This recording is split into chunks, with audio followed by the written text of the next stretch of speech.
Microphone input. Headphone monitor. Wow, that's picking up everything. Everything? Yeah, everything. Let me take that level down a bit. And, or is that just me having the volume cranked up way too high? Crank down that. Widget that back up. Maybe about there. Carry the 6. Oh, you're saying something? I said carry the 6. Yeah, there we go. Then we can add source, speakers, audio. No more headphone monitor. Go into the chat room and mute the audio to that. Kato already with a Melor Funny Fellor for the greeting. Can you hear us both all right? Yo, what up?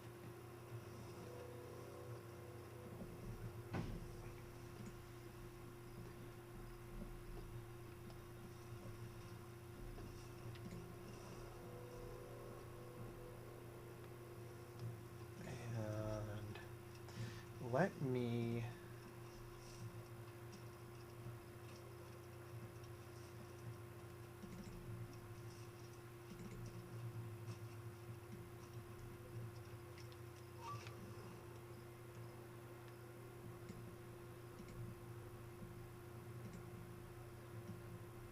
started with that.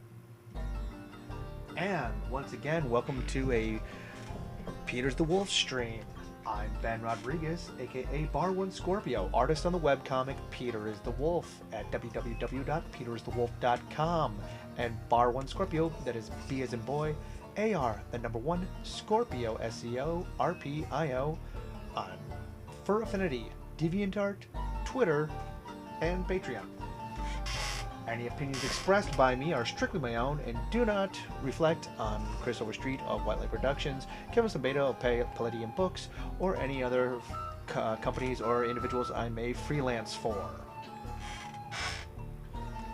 With me tonight, I've got Trevor, who's also playing as PS3, and I just finally got around to seeing Kingsman, and he's already seen it, so we'll probably get around to speaking to him. I'm Trevor Cuba, and everything I say is the express opinion of Chris Overstreet, and all I'm saying is, the Nazis didn't have all bad ideas, that's all I'm saying. God damn it.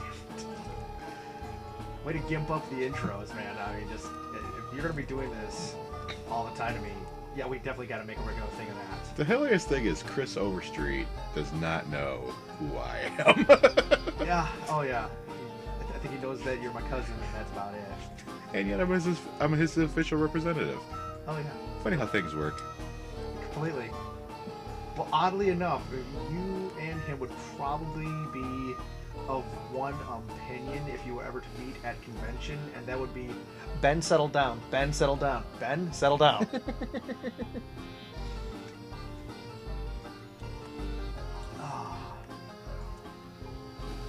Okay, can hear us. Our one individual right now in the chat can hear us both. That's good to hear.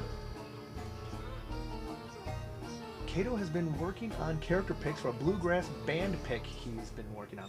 That's really cool because actually I just got a bunch of images back from Palladium for Byzantium, which is now off the printer. I've got quite a few pieces in that. Then there's also Grifter 69, which is also about to go off the printer. I've got 5 pieces in there. It's really neat to have these little pieces of artwork. It's very different from... It's really very different from a lot of the other things that I do commonly that you guys are used to. And as you see here, right now the artwork is kind of unfinished. I want to send this stuff off to Kevin, Chris anyways. Hopefully get that. I'll get you guys a page tonight, even if it isn't the most wonderful looking thing. You gotta, man, I love this Netherworld Shanties tune. It's just a great way to open up a podcast or whatever you want. I can't hear nothing. Yeah, oh yeah. You got your own. You got the sea shanties from Assassin's Creed Black Flag going here, so I've got to have something to listen to. Also, it feels also playing something on my stream. Helps fill in the gaps. But actually, I'm going to try and I'm going to do a little. I'm going to begin up this, making a little experiment. Kato just did a pic of his usual main character, and she's playing bull fiddle. That's cool. Okay, let me see. Let's see if...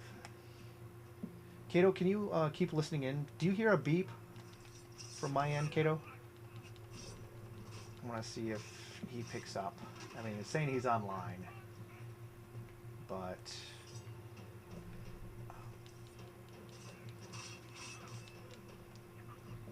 I guess not. Oh, well, no answer from there. Is Joe on?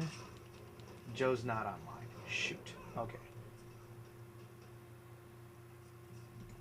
So I'm trying to get to see if... So you couldn't hear the... You couldn't even hear the ringing of the Skype, Kato? Frack. Then... See, I'm not sure why the hell my live stream setup is not picking up what it should. There's supposed to be like this... There's supposed to be this thing where it will...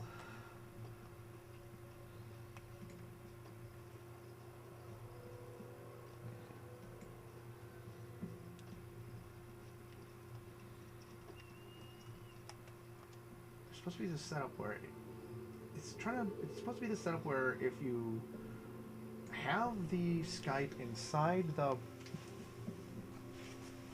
recording reticle, that it'll pick up your Skype call. Oh, Skype doesn't work on your computer. Well, no, I'm trying to say that I'm trying to send a stream. I'm trying to record a Skype call, and if I can get that going, I'll be able to. The thing is, if I can get that going, I'll be able to actually Skype people and have guests, essentially on the show, on the stream. I'll be able to stream artwork while I work on artwork. I'll be able to like lasso together some interviews, and have a kind of a call-in show or something. You're gonna have guests, but what about me? Well, you're co-hosting, I your bro. guest? Co-host? Well, I didn't sign up for all that. Too much responsibility. Yet another young man who's afraid to take on responsibility of a podcasting child. Oh, they quit supporting it. Shit, that's why. I use a Mac GS with OS X 10.5. Huh, so if they quit supporting Skype, well, okay, I'm gonna have to figure out a way that we can actually do that then, though. Maybe TalkShoe or something else. Sigh. Disappointment. Yes, more disappointment. Did I ever tell you where that's from? There's a small meme going around. You don't remember Kevin Sorbo in his days as Hercules, right? Yeah. There is a scene where he's playing his evil doppelganger, and oh shit! Yes, now I know what you're talking about. The episodes that you're talking about. But yeah, get to the moment. Where sure. it appears that he read his stage directions as actual dialogue. So a scene where he's supposed to be disappointed, he just yells out, "Disappointed!" Although I can also understand why the hell they wouldn't edit around it. Because it's like, my God, he said the fucking line, the stage direction, the line. It's like, yeah, and it's hilarious. No, we got to keep this. Is that what we needed that moment? That's kind of how the Raimis roll. That's not the worst bit, because he's playing his evil doppelganger. He's supposed to be kind of an unhinged fellow, so... Oh, yeah. That works out. It's the show was always kind of delightfully hammy because they liked that old style of... Because just as much as, the Evil Deads were a tribute to the Three Stooges, or Evil Dead 2 especially, and what was the name of it? And Army of Darkness was a tribute to Ray Harryhausen that later got revisited in Hercules. There was that whole style of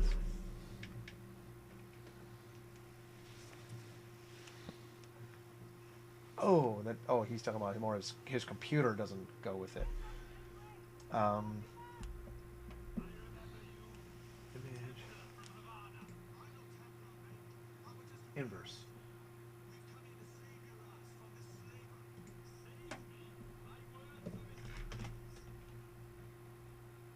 Layer 3, yep. Okay. And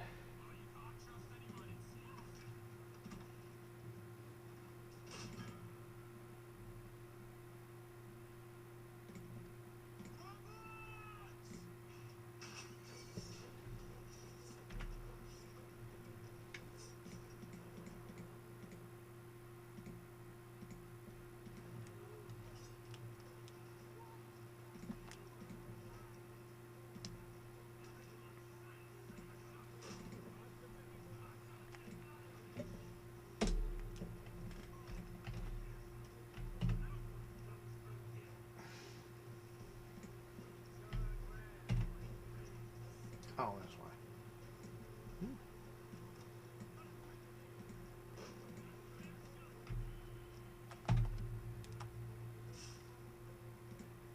Wrong. There we go. Wrong. Right.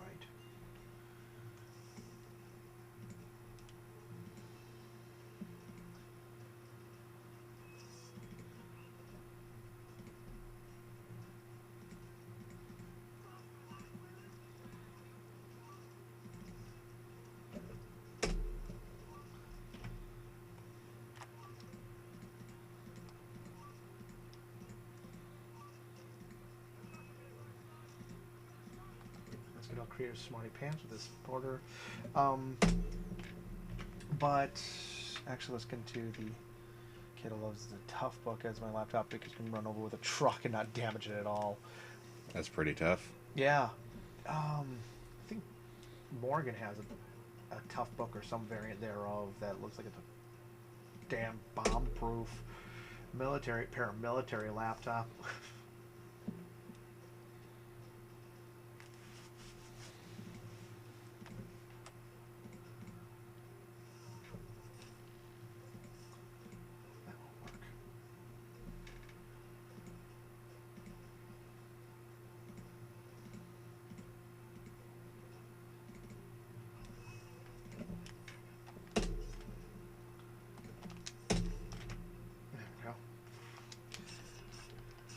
The drawback is it's heavy. Well, probably is going to be.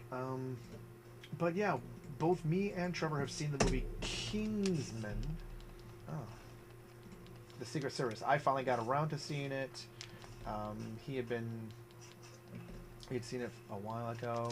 And when did you see it? Oh, like opening weekend with your buddies? I don't know if it was opening weekend, but it was about 2 weeks ago. So I think it was like a week or so after it came out. Oh, okay, yeah. And I ended up finally getting to it. This is probably going to be the last week it's in theaters. So, yeah, timely review there, Ben. Let's see. So what did you think of it? I really liked it. It's already one of my favorite movies that I've seen all year. All of 2 of them? Okay, yeah, it didn't have a lot of competition for that prize so far, but yeah, very much so. I really liked where it was going. I really liked what they did with it.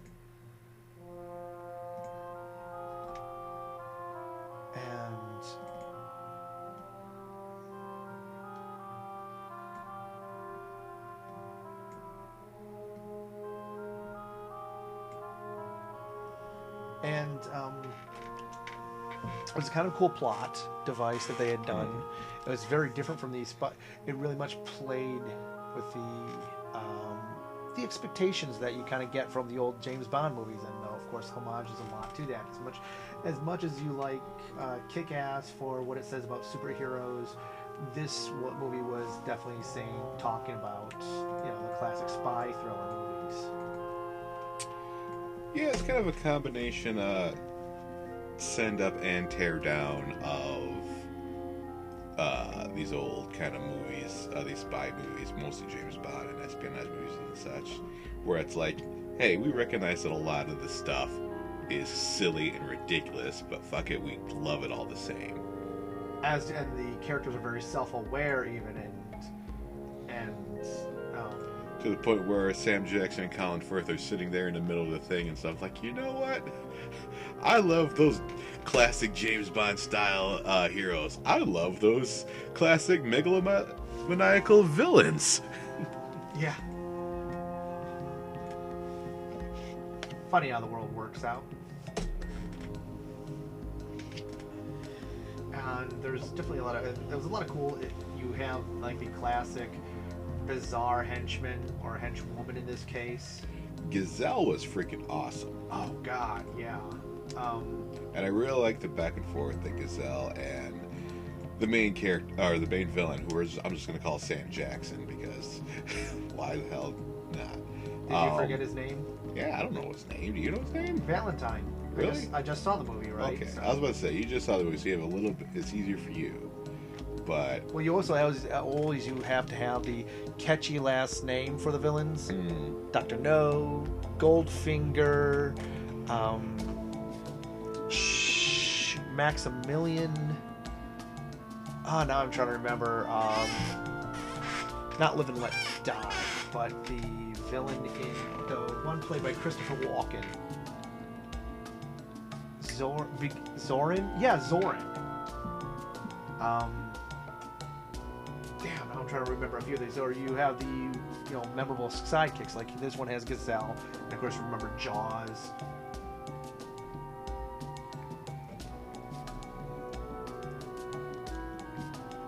yeah, Gazelle was super cool. I think lady with knives for legs. You think that'd be more of a limited concept, but it freaking works. Well, yeah, it was because... I mean, in case it does get a little bit ridiculous where people keep shooting at her and no one can ever seem to hit her. Plot armor. But all the action scenes with her are really well done. The scenes where she's just flipping around and like her knife legs are also like one part pogo stick, or they're a bit springy. Well, yeah, they're running, running prosthetics. Which you would imagine if she was actually using it for her knife parts, would dull the shit out of those things. Yeah. Very quickly. Well, she was sharpening them in one scene. Most other gun mall kind of female villains. Ian Volo mentions he did not see Jupiter Ascending because Did anyone see Jupiter Ascending? Because I didn't. Yeah, that was probably for... Yeah. Ian, you're saying that it was probably for the best, and it was. I did a kind of review of Jupiter Ascending last week on Honeycomb Hideout because I was sorely disappointed in it. Well, I kind of went in expecting to be disappointed. But Kingsman, we already... Fatima Blouch from Never Say Never Again. Yeah. All these classic villain names. But do we kind of want to go into some of the scenes? Well, there was the one that, like, we were talking about this before we started the stream.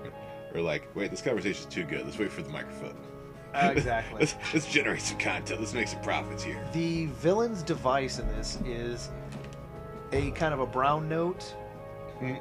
It makes people turn on the rage virus kind of thing, right? And you have very different ideas what the brown note is. Well, it's a noise that makes you do something. The brown note, of course, is the one that makes you crap yourself, but this is the one that flips the rage switch or whatever, makes everybody start killing each other, like in the movie, or actually OVA series, Read or Die. I should see that. I haven't seen that yet. Yeah, but when they do a limited testing of it at I can't remember the name of the church that it was just. Oh, it was a movie non-specific thing. It's basically the Westboro Baptist Church. That's where they're at. Exactly, and that's kind of why I can't even remember the movie name of it, is because this is supposed to be Westboro. This is supposed to be a take that to the Westboro Baptist Church. It's I suppose we should just put a spoiler tag on this one. We may talk. Oh yeah, at I put a length about this spoilers movie. right in it when I was announcing it. Yeah. Alright. Spoilers. But yeah, it's kind of weird because one of the centerpiece action scenes, which many of are ascribing as probably the most hardcore action scene you'll see all year, if not have ever seen, and it sounds hyperbolic, but wait till you see this action scene. It is as crazy. It is as brutal. It is like as equal parts ruthless and graceful. It's kind of disturbing, and it's very interesting that it's all Colin Firth doing most of this. Why is King's Speech kicking the shit out of all of these people? It's kind of weird.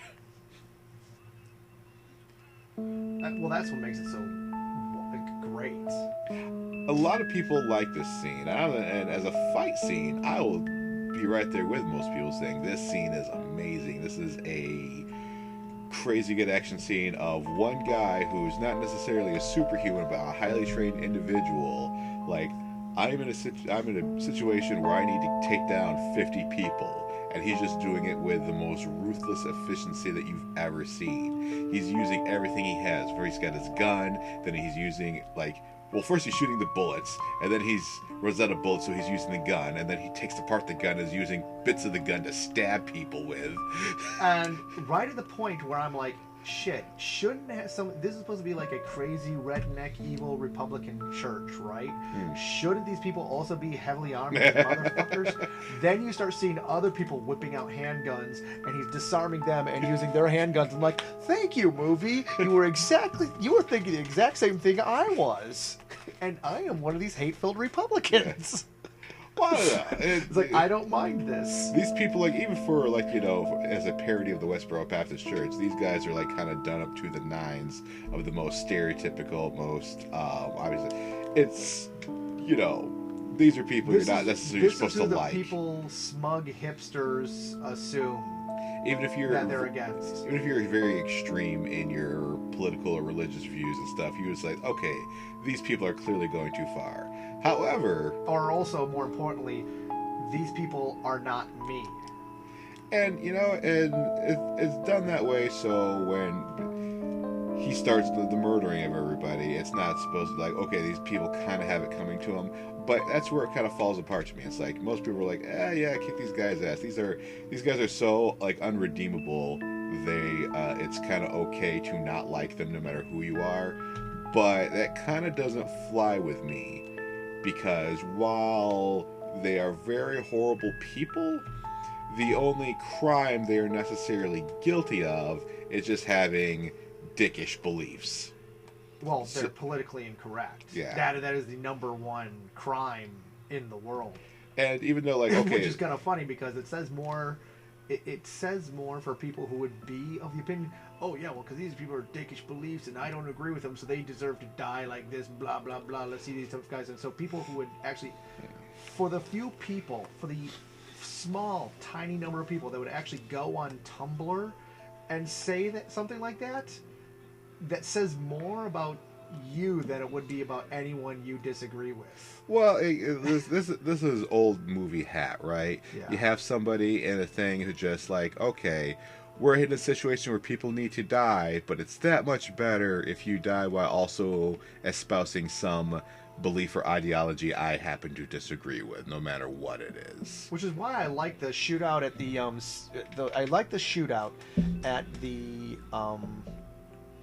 park at the amusement park in Postal so much. Yeah, because that was just random kids getting shot.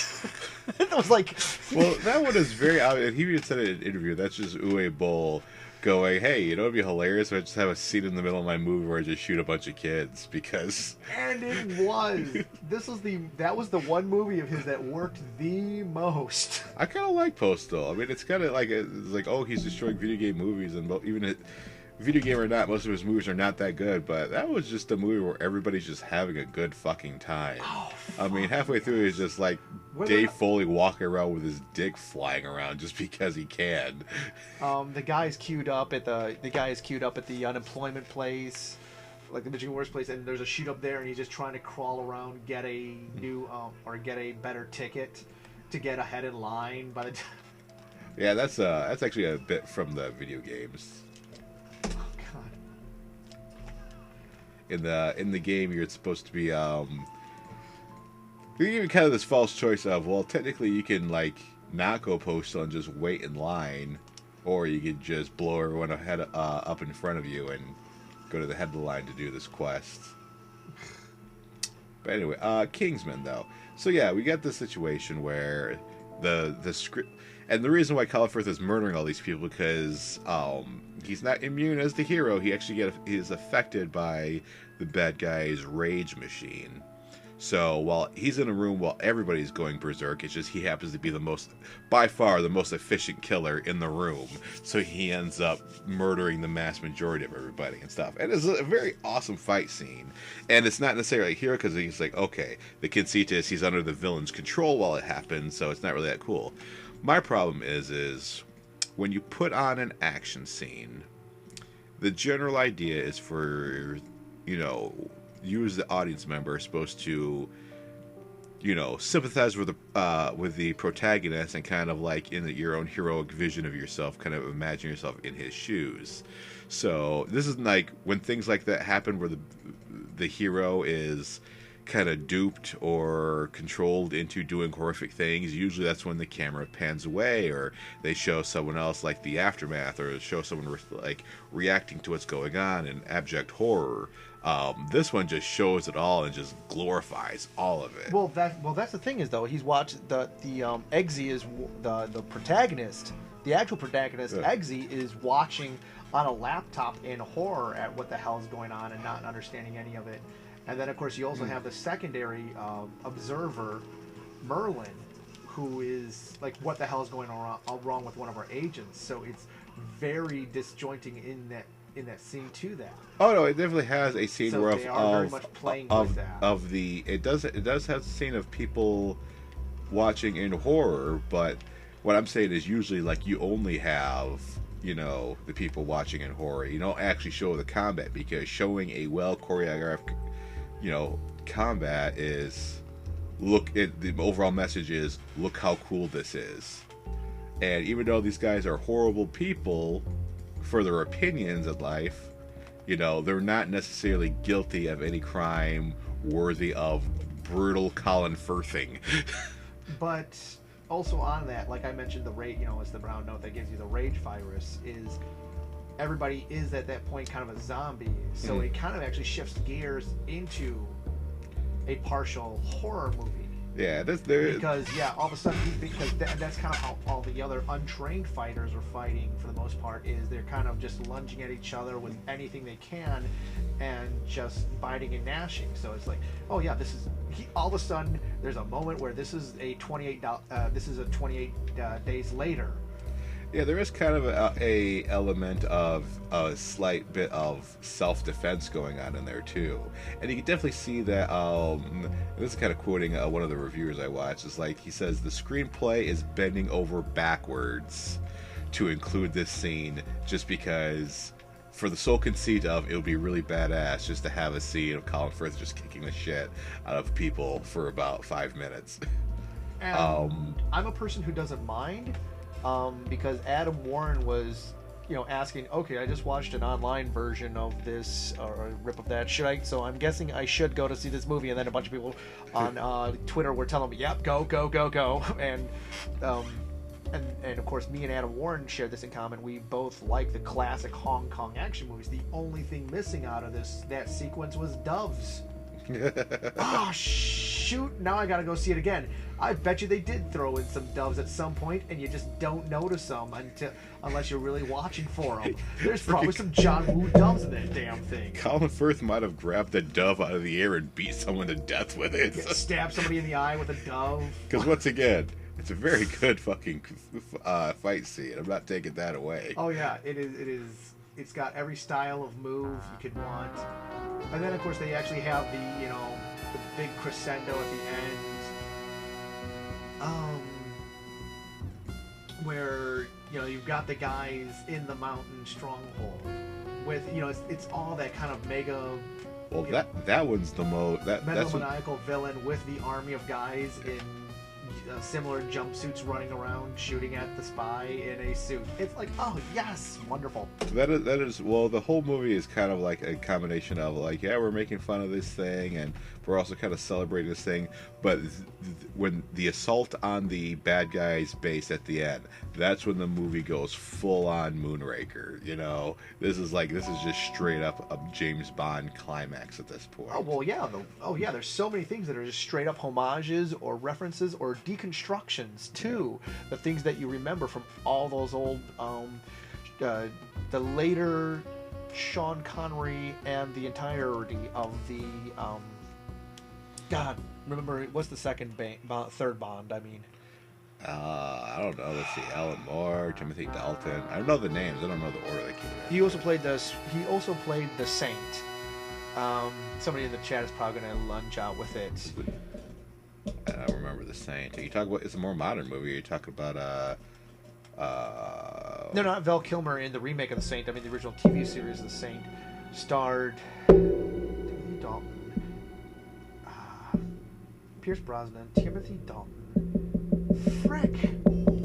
All throughout the 60s and 80s, and now I can't remember his 70s and 80s Bond. I can't goddamn remember his name. Roger Moore! Yeah. Thank you, Kato. I told you some of the chat would drop, and yet I'm probably going to be able to... Began with an L. Shit. See, now I'm blanking on Bond names, and I feel like shit. Because there was one Bond that was only in for one movie, and one of his first lines is, "This never happened to the other guy," talking about Sean Connery. And his was, what was that movie? It was the one where they're doing the tobogganing. Well, as you're racking your brain, I would like to sidetrack it because we're talking about spy movies and Bond. The most recent James Bond movie, Skyfall, with Daniel Craig, which I enjoyed. I think they really dropped the ball. I think it was something they were going for, and it never kind of I think at some point somebody wanted to do it, but they never actually were able to pull the trigger for whatever reason. But they were not able to follow through on the fan theory of 007, or James Bond is not a person, it is a code name. And I always like that one too. I really dig that fan theory.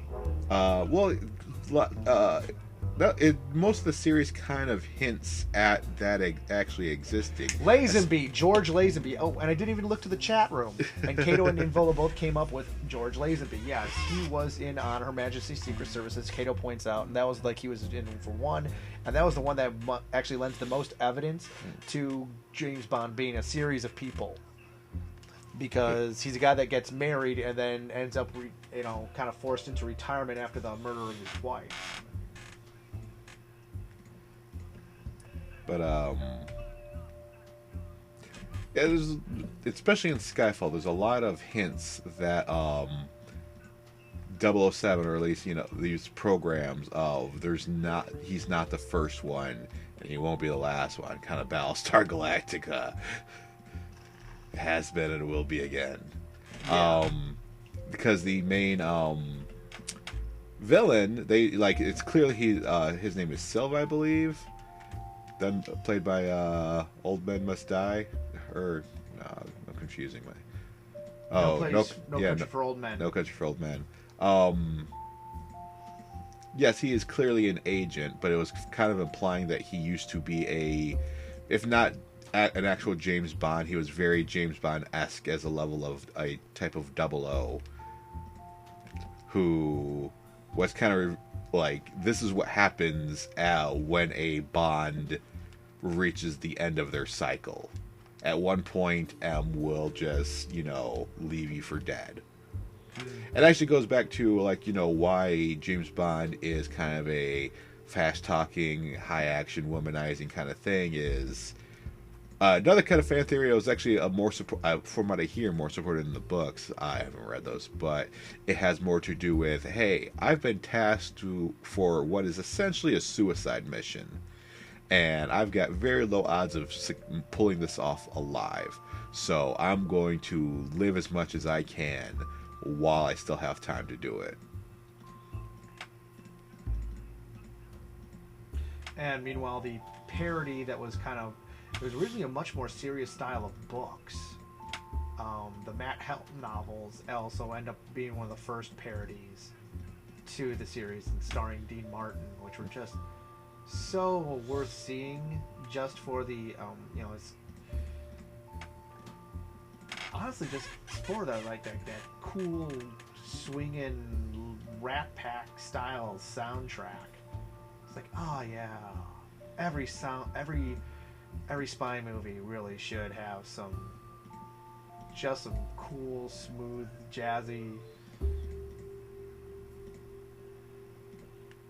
suave music at some point in the soundtrack. I mean, that's so much of what seems to be a seminal part of spy movies and whatnot. And of course, I still didn't even finish the series Burn Notice, which I really liked, and I always liked, and I really loved that series when I first started watching it. I like Burn Notice. Oh yeah, it was a really good series of kind of like, and I always liked how you got into Michael Weston's head, and because they were on television, even if it was cable, they didn't want to commit to a bunch of just nothing but shootouts and whatnot, and blood-style shootouts. So instead, you have right in the first episode him insisting, guns make you stupid, duct tape makes you smart. Well, it's a little MacGyver factor, and of course because he didn't have any gear, so he had to MacGyver everything. I do like how intelligent that show is sometimes, but I do think, much like a MacGyver problem, there's a lot of situations that him and his crew will go through that they come up with a super elaborate scenario for that would be solved much easier with a gun. just let Fiona go crazy and the situation is over. Just let Fiona murder everyone. I mean, there's some things where like they were able to leverage the idea of like, okay, no, if we leave a trail of bodies, things will actually get much worse for us, but sometimes they'll come up with situations where the end result is a big shootout anyway. So it's like, well, fuck, just like, set up a car bomb, or you have someone just shoot somebody. Just shoot them. And now you can see kind of, and Kato mentioning then there was 004, whose name was John Steed. I'm trying to remember, was that was the one played by Sean Bean, or was he? Sean Bean was a 006 in GoldenEye. Yeah, he was definitely. That is definitely true. He was. I love me the shit out of some Sean Bean 006. 009. I don't think he was named, but he was killed at the beginning of The Man with the Golden Gun. Shit, it's amazing how much I'm actually remembering. This is wonderful. See, I haven't actually seen a whole lot of James Bond movies, so I do not have any kind of claim to fame or understanding on that. The lamest, unfortunate parody of the Bond kind of spy movies was Spy Hard, even though that did have a great opening song by Weird Al Yankovic. I will tell you what probably is one of the greatest spy movie to come out recently in that kind of genre is Captain America 2. I think we covered that in an earlier episode. Did we talk about that? We were talking about that last time we were on, Mike.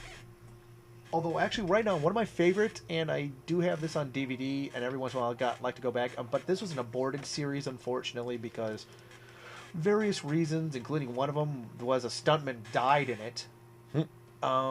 Triple X, starring Vin Diesel. That was a great spy movie. That was... Well... I mean, they start off with a killing off the James Bond looking guy, just to show like how much does a dude in a well tailored suit fit in with anyone in the modern age, with any criminal organization. That's kind of something that Triple X and Kingsman kind of have in common. Of look, like we like these classic old spy things, but they're kind of old, they're kind of outdated. Now, Triple X and that is very much a movie from the early aughts. Oh yeah, that's very much a movie from the early aughts, late 90s kind of thing. It's like like, yeah, this guy's old, he's outdated, doesn't matter. We're young, we're cool, we're hip, we're extreme. And Like, is that who the Triple H character is? He's like isn't a it super. Rammstein in the beginning? I believe so. Yeah, right in the beginning, you get the Rammstein music. And it just shows him, like, he clearly doesn't fit into this. The James Bond guy doesn't. He's losing because he doesn't fit into this whole scene. He doesn't understand because he's old. He's so old, man. And Samuel L. Jackson. Hey, dude likes a paycheck.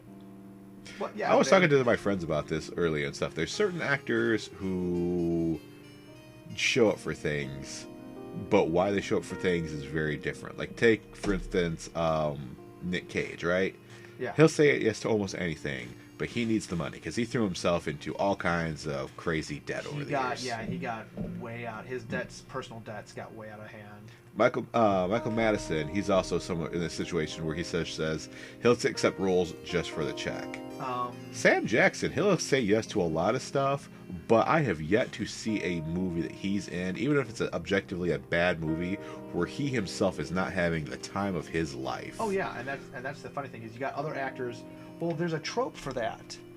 It was because there's the old trope of for the money, dear boy, and people asking why Michael Caine starred in Jaws 4, and his what he had to say about it was that, yes, it was a very ugly movie, but it bought a very lovely house. and you see a lot of late career actors and stuff who were having bad. Why were they in the string of bad movies? And it was like, yeah, they had all these divorces or whatever going. They had to make money left and right, or tax problems. Well, there's a couple of different things. There's also a factor of like you literally ask Ben Kingsley, famed Oscar winner Ben Kingsley. Elin Volo is mentioning, he watched one Uwe Boll movie, and it was House of the Dead, which I did like and I do have on DVD for different reasons. But I didn't too much care for this one. But Ben Kingsley, he got Ben Kingsley to star in, or to have a role. Ben Kingsley has a role in the video game adaptation Night Rain, or Blood Rain. That's it, yeah. Right? Blood Rain. He's in the first Blood Rain movie. Literally the reason why he took the part, not for the paycheck, not of course for his acting career or whatever, but it's like, I've never played a vampire.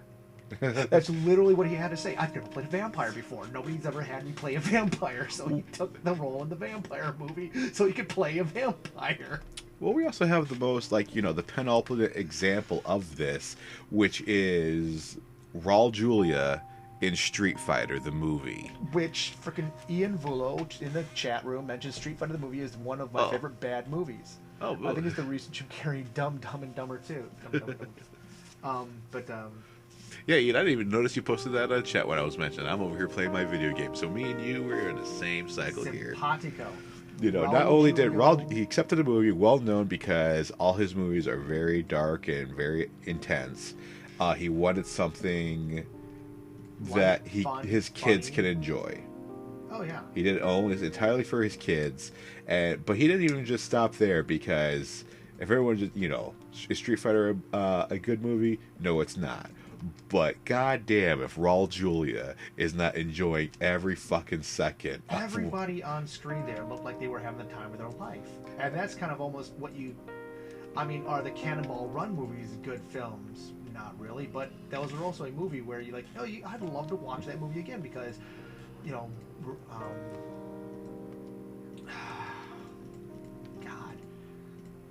Dom DeLuise and Burt Reynolds, that's it. Burt Reynolds, Dom DeLuise, and the Smothers Brothers, they all look like they're having, Jackie Chan and Jaws are in a car together. They all look like they're having a fun time to one degree or another. And there's just a lot of movies with ensemble casts that are like that. And I think there's a certain charm of that style of movie making where it looks like, and I can understand then why, if I don't particularly like the Adam Sandler comedies like Grown Ups and Grown Ups 2 and stuff, but when the movie is essentially, guys, let's all go on vacation and film a movie while we're out in the country and out in the woods. Then it all makes sense. We're all having fun together. Yeah, yeah. It's well known that all of Adam Sandler's movies are just an excuse for him and his buddies to have an extended vacation. It's like, what was that movie, Dads 2 or whatever it was, or the family thing? It's like, hey, let's have a movie that just has, for some reason, the plot just needs us to be at a beach resort. Oh yeah, it sounds like a really shit if you can actually do that. And, movies like that are relatively cheap to make, so... Kind that's one of the reasons why I don't even know if it's that good of a movie, and I don't know how much I like it, but what is the Apocalypse movie that just came out with Seth Rogen? After the End? Or, yeah, This is the This End. is the End, that's it. Because I can't know, because you have that one, and there's also the one with the Hot Fuzz guys. They did a movie similar to this. I can't remember. World's End. Yeah. World's End was great. When I saw that one, it was really good. It was, but the Seth Rogen one is clearly, you could just see the seams of that movie falling apart. Is, hey, give us $20 and it's one of their houses. It might very well be in James Franco's house. Yeah. The entire movie is just shot there, and I don't know, because it's stoner comedy. It's kind of hit or miss. I'm not necessarily 100% of that thing. I don't even know if I like the movie in general. But one thing I cannot deny is those guys are just having the time of their lives making their little movie. And, it's inoffensive. They didn't spend a whole lot of money on it. It's making nothing but profit. Good on them, Even if I don't like the movie, I could just like, you know what? You guys did what you wanted. Some people are making up a check. Some people are getting, you got some people going to work to, press the DVDs of this thing. Go ahead. Dude, and good on you. I mean, it's just a collection of them and their friends getting together. And it's like, hey, you want to do something dumb? Yes. I've had the fucking idea for a parody movie, and literally just calling it Blank Movie, one of those style, of doing a send, but it would be like, the thing is, it'd have to have a budget, because the idea was Regency movie. And it'd be a parody of all the Pride and Prejudices and sensibilities and stuff, and but also parodies of Fast and Furious. But they're doing it with horse carriages and things, and just bizarre things. And that's kind of what I liked from the trailers. I never saw the movie A Million Ways to Die in the West, when they're talking about the underpants of the era and whatnot. Yeah. And because that's the thing I'd like to do. I'd like to do like this film of just a bizarre comedy, and it looks like a send-up of all those other movies, but then, pop in the DVD commentary, and then here's the director and producers like, no, yes, that this actually happened in history. There was a version of this. Yes, this actually happened. Yes, people actually believed this. Yes. Well, it goes back to what we were talking before with the Kingsman, is how much of, when you're looking at something, how much of it do you want to tear down and how much of it do you want to celebrate? Which I think Kingsman does a very good job of, like, going, hey, this is dumb, we love it. We were talking about the comparison to Triple X. That one's like, oh, it's dumb. Or Kingsman is like, yeah, it's rather silly, but it's not But we like the idea of a world where people like this exist. And it's and everything to do is not without merit. I mean, that's the central conceit of Colin Firth's character, where he's like got these old blue bloods, and he's trying to bring in new young ideas into the Kingsman organization. This is why he taps Exy and stuff, and Exy does become mostly a James Bond thing, but he never really loses his street edge. I really like the scene where they're off and they're all three of the final candidates for the Kingsmen have to go and seduce the lady, and what is his idea of, okay, we're in a club now. He still is dressing like a street punk. Yeah. He's dressing like a chav. And if you don't know, that is a specific look in England, and that's the kind of funny thing.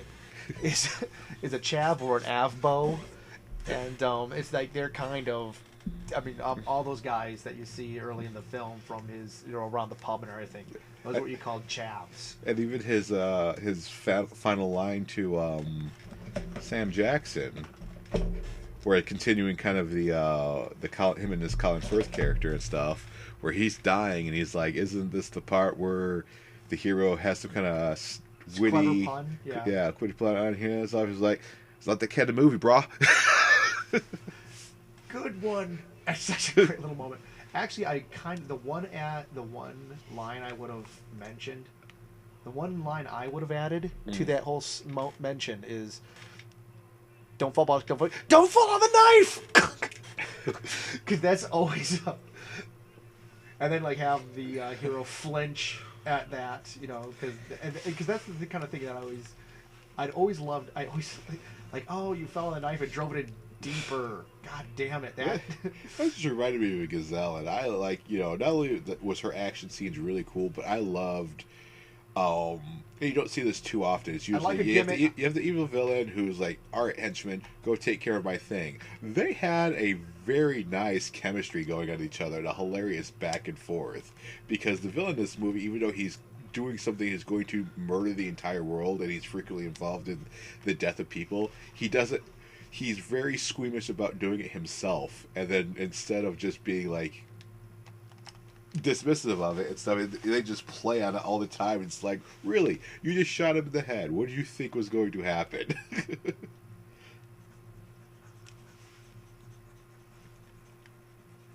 I thought for a second he was going to really cleverly disarm me and take me hostage.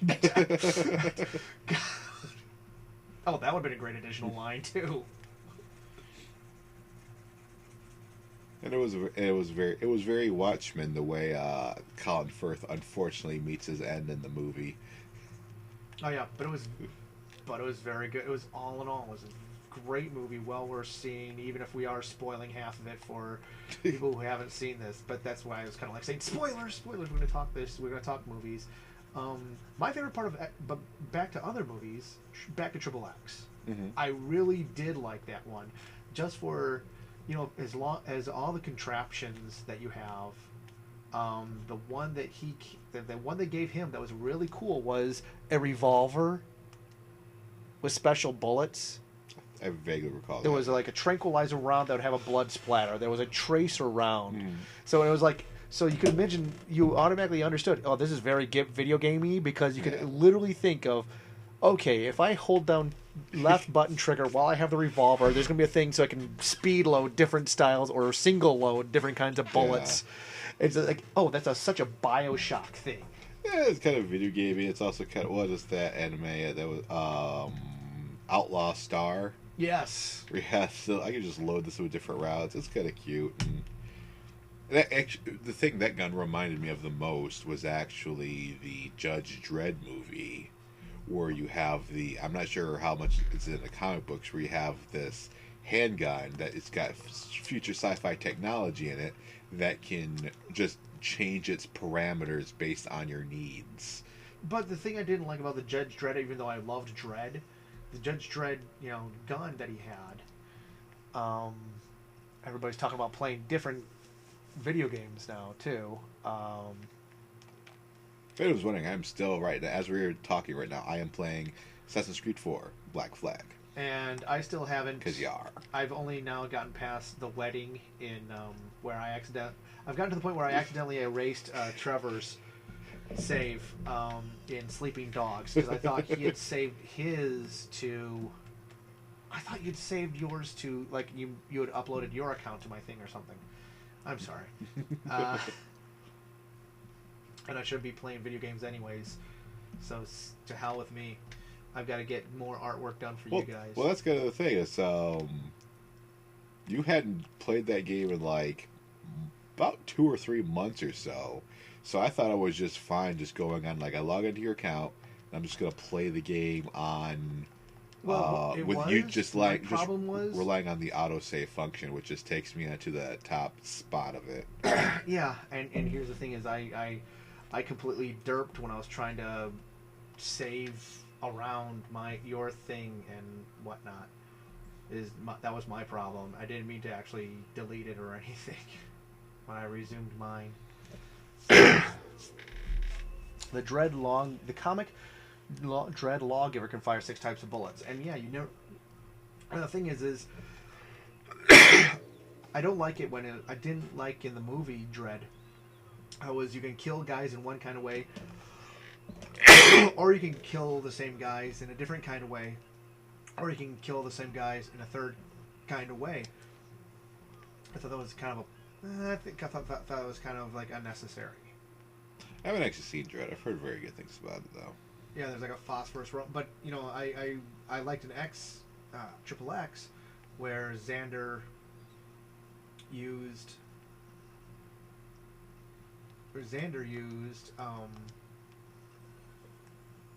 different.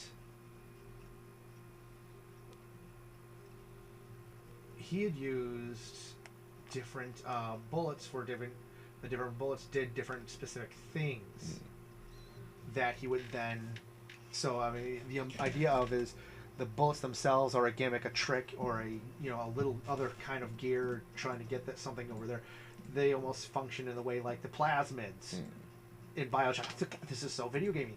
That's kind of like what I liked about it, the logic of it. Well, there's also the scene like near the end of the movie where he literally like saves the world with video games.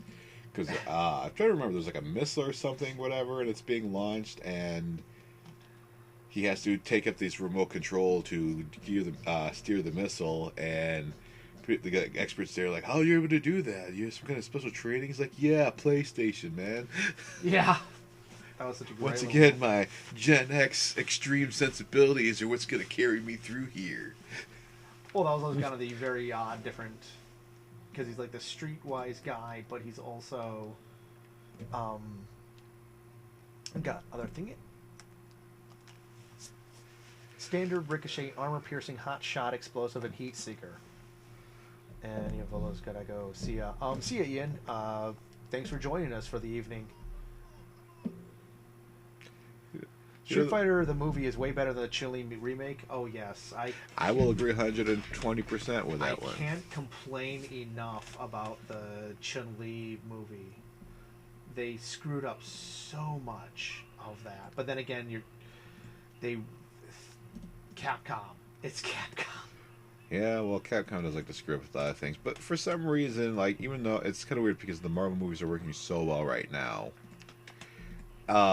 that they can't quote unquote crack the code on video game movies. Like, how do we make these things work? Well, here's the first thing with any adaptation, and this is why the superhero movies are working so well right now. If you think a property or an IP is so great that I want to take this thing and translate it into the big screen, step number one is most likely, hey, let's not strip away everything that made that property special. Like, celebrate it rather than, like, oh, freaking, this is just dumb video game bullshit, so let's just get rid of this. Celebrate. That's what the Marvel movies do. That's even before Marvel movies. Well, I'm gonna say before Marvel movies, but Batman does it too. Because there's also the notion that the early Marvel movies, the Ratner X-Men movies, everybody's in black leather and everything. So there's only one Ratner. Marvel, the initial X-Men trilogy with everybody in black. Yeah. Didn't really. That one is not it's not great, but it's not so offensive because that one is very much to the core of the X-Men and the characters. Yeah. They just took some things that they thought were super flaws, and I think ultimately the movies suffer overall for that one because when people are looking back on these things and are trying to find things to nitpick, it's the leather, the black leather is the big black eye on that franchise. Well, I wouldn't say it's like a big black eye, but it's very much artistically, it is a very much a thing of the 90s. Oh, hey, that's another reason why I didn't like Jupiter Ascending. Everybody's in black leather, essentially. Like I said, I couldn't tell the difference between, without the spaceships, you couldn't tell the difference between Jupiter Ascending and the preceding Insurgent trailer. But with the X-Men one, the Marvel movies really didn't become the insane cash cow that they were until somebody wasn't afraid to say, let's actually keep the color palette. Until Sam Raimi was saying, hey, let's have an actual red and blue Spider-Man in a fairly bold outfit. But instead of spandex, of course, they do more like a textured kind of cloth. And then, of course, ever since then, all the other outfits too, though, are kind of visually striking. A bit, but there's kind of an evolution that's going on where they keep like it's getting harder and harder to have these alternate versions of these costumes that are more like, oh, this is the movie thing, which is supposed to be quote unquote better because it's more movie and visually spectacular. Like, no, it's like the ones that are having the biggest responses are simply the ones that are the closest to the comic book version, barring any things that are too ridiculous. And I don't understand, even that's going away because, primary example, Loki's helmet. They try, like, it's, in the comic books, it's a stupid helmet, and they try not to put it in the movies too much because it's freaking ridiculous. But goddamn, if Loki does not look the best when he's wearing that fucking helmet, you know. And they don't do it all the time, but it's there and it works. Oh yeah, the very talented costume designers of that franchise are like, they can make just about every damn thing look like, hey, this looks very similar to the way it looked. Even in the X-Men, oh god, what was the First Class, right? Yeah. When they did that flashback movie, we've got them in blue and yellow, but the blue and yellow styling and how we made the outfits, it all makes sense. They're kind of like a flight suity thing. Well, yeah, it makes sense, but it's also, those were also more in line with the actual original costumes of the X-Men, which, again, it's supposed to be First Class, so... Yeah. Even like we were talking about the Spider-Man costume or the Tobey Maguire version, it's like, oh, we're still in the early days of these movies. It's got to be more movie thing, and like that first one has got the ridges on the design, everything's kind of granulated and stuff. But as it goes on to, even though it's widely an unsuccessful movie, I think the latest Andrew Garfield Spider-Man costume is the most well received, and it's just straight up the comic book costume. With the least amount of flourishes or changes to it. I mean, no one's really gotten the spiderweb pits, but Spider-Man has been wearing those things in a while anyway, so... the hardest one so far is Captain America. Captain America's costume doesn't quite work all the time, and the various versions that they're doing is... Well, actually, I take that back. The costume works very well. It's the mask. The mask is what doesn't really work with any of the costumes that are in these movies so far. And they're still playing around with it. So I'm not saying it's a perfect system, but generally speaking, getting, you know... Because remember, we're talking primarily about adaptations and how it relates to Street Fighter. It's celebrate your source material. Don't reject it out of it. Don't be ashamed of it. If you're ashamed of your source material, then you're already starting on a path to failure. Yeah, and it doesn't matter if you're talking about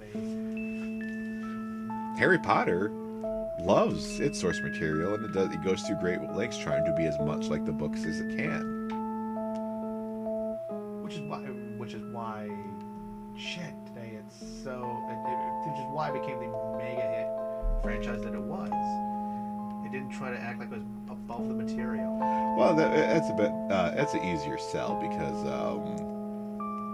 it was already a very popular book series before it became a popular movie series. Now onto the movie we still haven't seen, 50 Shades of Grey, and I think we're in like the last weeks for that. Oh, we need to go grab our cucumbers and go see that thing.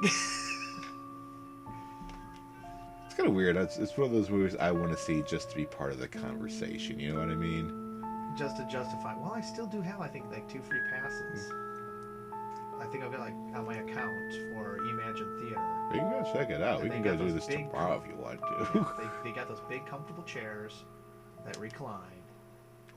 They're like freaking easy chairs at that theater now. Yeah, they're all right. I will say shit! Coming to Westland. That would have been awesome. You know what? We didn't see it opening weekend, and we should have, because imagine what 50 Shades of Grey was like in the motion capture D-box seating. You would feel every stroke of the lash. What is it? That Kentucky Fried Movie that feel around segment. Yeah. the movie See You Next Wednesday, which then became a rolling part of. If you look at any of the Zucker movies, or who directed? I think Gremlins has an appearance of the movie See You Next Wednesday. That's in the theater. It's like a running gag.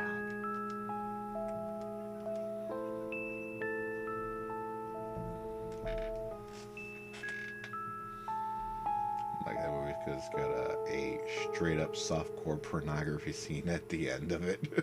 Oh yeah. Yeah, we were talking about street adaptations and Street Fighter. That movie banked too hard on the alleged popularity of Christian Kruick, who it's kind of I don't know what to think of her. She was clearly a major draw for Smallville. She's easy on the eyes. Some people say she's a horrible actor. I never liked the idea of like you have good actors and bad actors and stuff. Sometimes you just have things that are roles that are not quite working out. But I'm not really to throw someone under the bus. Tara Reid, I'm a little bit better saying is a bad actress, but even because she just doesn't emote or anything. But she's adorable in Josie and the Pussycats. I haven't seen that one. Well, she does play the ditzy blonde, so. I think you know what? Honestly, you should see Josie and the Pussycats then, because it is one of the best. It's a very subversive flick, and it's one of the better comic book movies out there, because they there's a lot that they play with, but also, like I said, it's very subversive. It plays with expectations, and it was like one of the first movies to kind of do that. And for a kids movie, there's a lot of subtle stuff going on, or for that's supposed to be for like tweeny boppers and stuff. It's a very intelligent film underneath the surface, and not nearly enough people gave it credit for that. I have the soundtrack CD. Not to go too much into superheroes, but talk about unappreciated movies is the original Daredevil movie with Ben Affleck. Oh yeah. Especially, have you ever managed to see the director's cut version of that movie on DVD? Yeah, and that was one of those things where racial casting doesn't matter. Michael Ian Clarke was just cool as the Kingpin. You do like him. Well, that's the same thing. But I'm saying is there? Okay, yeah, race right bending. Now, yeah, now, clickbait articles being the way they would, if you announced if they weren't back then, nowadays certainly they'll be saying people are offended that, and then they'd either just make the assertion that Marvel fanboys are offended that Michael Clarke Duncan is playing this role, or they'd go for some trolling comment to say this. Well, I will say this as one, a nerd, and two, a black man.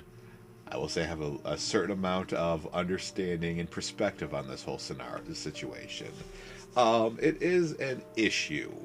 As a nerd, I can understand, you want to have something as close to the source material as possible, as we were just talking about. On the second hand, you have scenarios where, one, you have this massive underrepresentation of any kind of minorities and women in these kind of roles, and how many sacred cows do we really have in these things? No one made Thor. Well, Thor's currently a woman. That's a different thing. But the big thing was Heimdall being played by Idris Elba. This is kind of a one-note throwaway character who, let's be honest, even among comic fans, outside of Thor himself and a couple of other things, no one really gives a shit too much about freaking, the supporting cast of.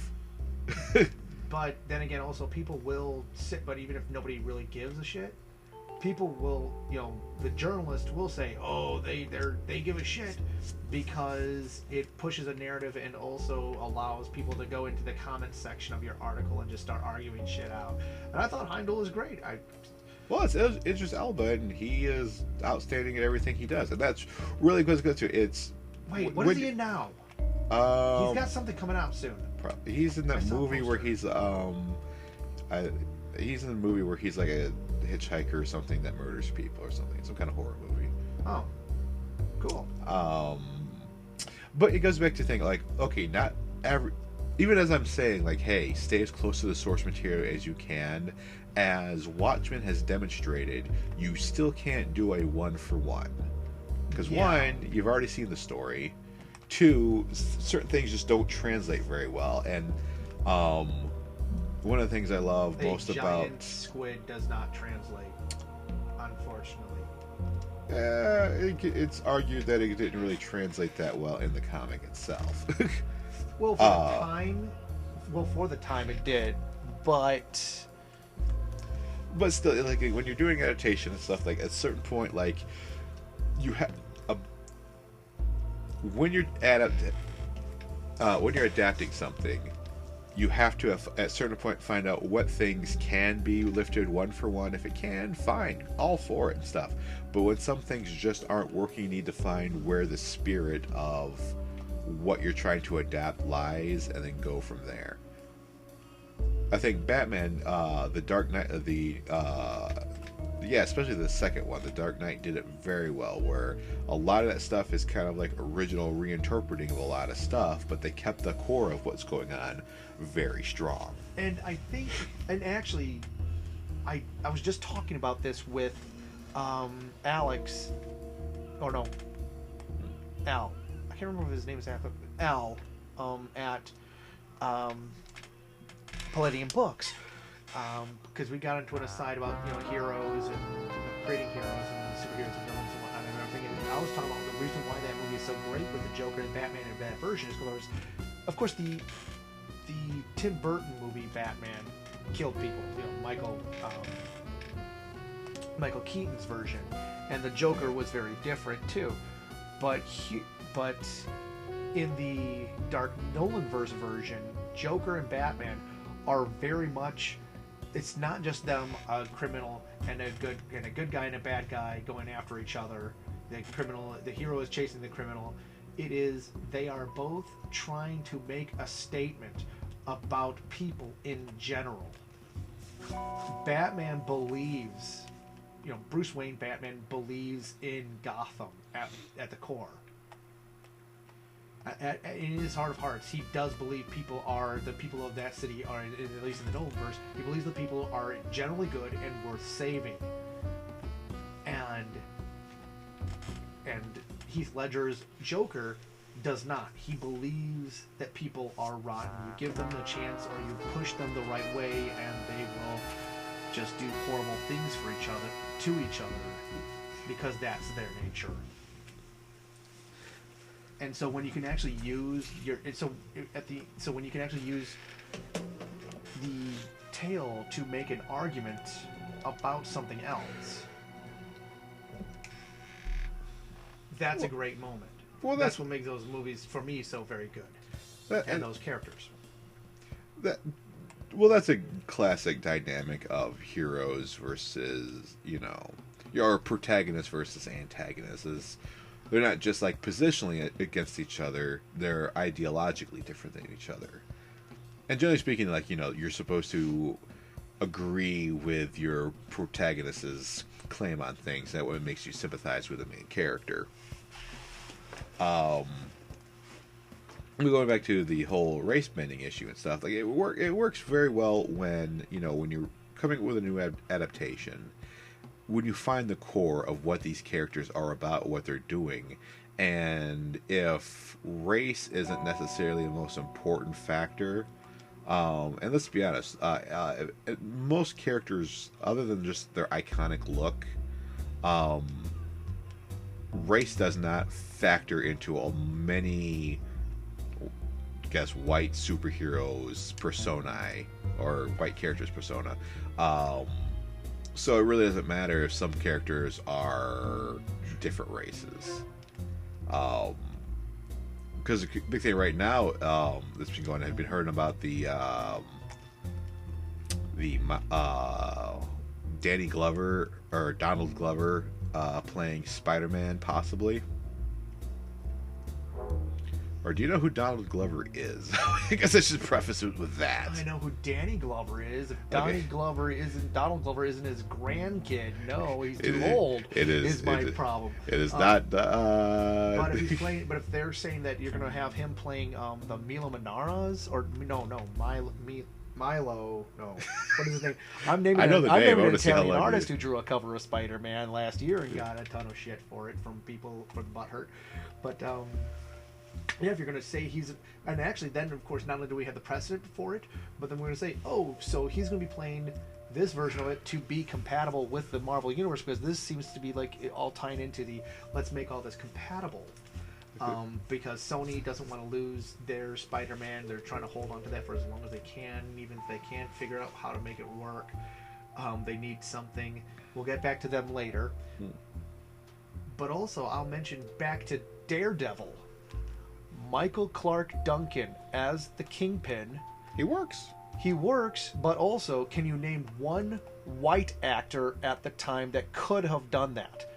The only white actor with that bulk to physical size and that height is John Goodman.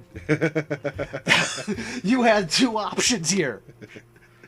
You could well, okay.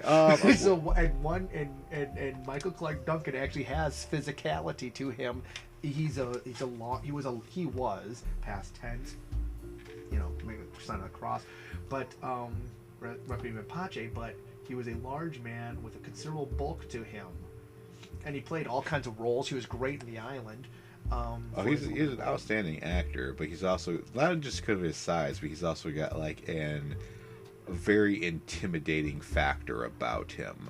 And if you say large actors and size, I'm trying to think if Michael Chiklis was really on the scene at that time. He's tall and broad and bulky. Yeah. That is such a hard body type because he's a bulky man, but he has broad, huge shoulders on him, too. And so, a lot of guys who get heavy get slouch, too. This slouchy is the problem. So, he works in the role. Oh, yeah. And again, it's kind of it's like he's not, like the Kingpin is not so iconic where his race is very important and stuff. It really becomes like how much of some characters, essentially how iconic a character is, that's how far away you can derive from him. Kingpin, ultimately not that important. He can be different and it really doesn't affect too much. If you say something like, and I love, I want to see more black people in these roles. I want to see, I love Captain America. But if you told me the next Captain America was going to be black, or specifically if, like, the next Captain America movie is going to be Steve Rogers specifically as a black man, we're going to have some issues, Even though there's two different black Captain Americas, But, like, are we talking about, Black Captain America? Or are we talking about, specifically the character of Steven Rogers? Yeah. But it is an issue, and it has more to do with, in comic books, people want, like, when the people are making movies, they want more diversity in these things to reach a broader audience. I can tell you, as a black person, I frequently have issues of, I would love better representation and shit. It just isn't there. So, sometimes it is kind of gross and it's kind of pandering and shit, but you know what? Fuck it,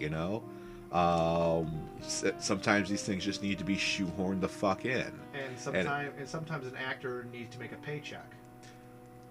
That's the thing too. Is that sometimes you got, hey, it's gonna be me or somebody else, but if it can be me, yeah, thank you. I'd like to cash that paycheck. I got a house payment like everyone else.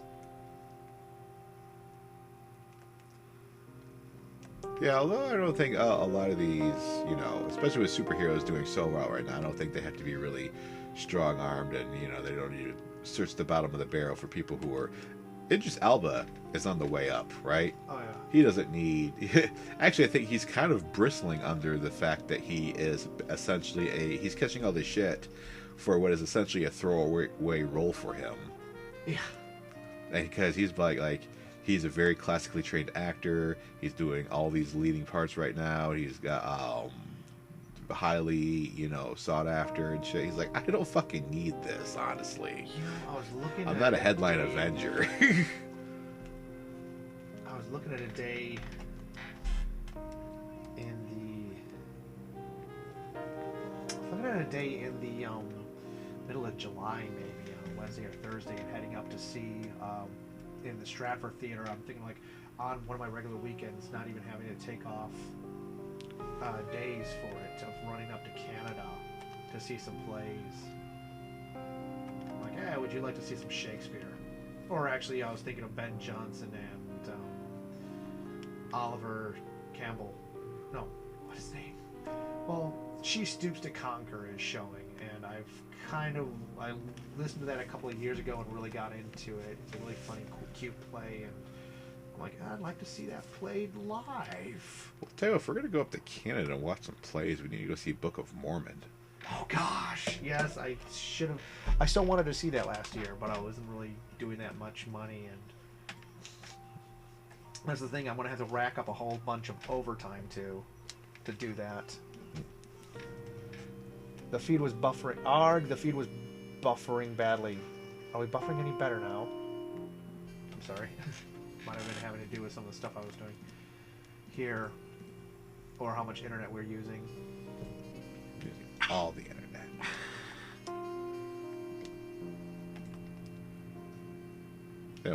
Going on here and living with you guys, I'm surprised how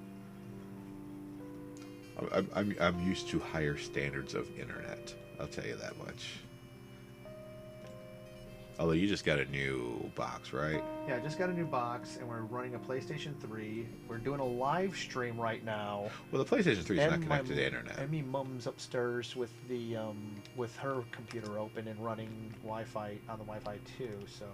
Trust me, in my old apartment, I routinely have 3 times as many devices running. Yeah.